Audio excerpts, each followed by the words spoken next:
Pablo, it's very interesting and rich portrait of one of the artists. Could you tell us who is Pablo? Who is Pablo Ferro? Yeah, that's the question that this movie Pablo tries to address. Pablo is a Cuban-born artist that came to America in the 40s, still as a kid, and started working as an illustrator, doing comics, and then developed his own personal style and became a very coveted commercial director in the beginning of the mass media, when television commercials were first coming out. But he really made a mark for himself as a title designer for Hollywood films, starting with Stanley Kubrick's Dr. Strangelove in the 60s. Yeah, that's what I wanted to ask. He was found by Kubrick, right? Well, he was already a very happening director in Madison Avenue, doing commercials, and Kubrick invited him to come to London and work on Strangelove, to do the trailer.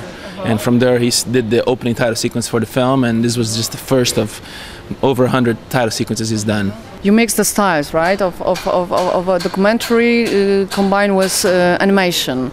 Yeah, the film blends animation with live footage and lots of visual effects and motion graphics, which somehow relates to Pablo Ferro as an artist himself, who is a very multimedia artist and somebody who's used to working with collages. And he's the guy who came up with multiple frames with the Thomas Crown affair. The first guy who did multiple screens in the cinema still with film. So his language is very cacophonic. There's lots of imageries that he blends together. So this was I thought the best way to tell his life story.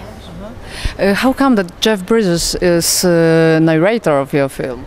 Jeff had worked with Pablo a few times and is a big fan of Pablo Ferro. And I interviewed him for the film together with his brother Beau Bridges and a bunch of other people that are also in the film: Angelica Houston, Andy Garcia, Stan Lee.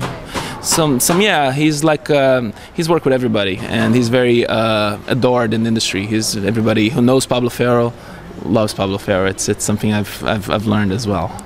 What means to you to show your film on Warsaw Film Festival? I'm very proud to be here. I'm happy to I'm finding it very hospitable, the festival, the city, and I'm very excited just to participate.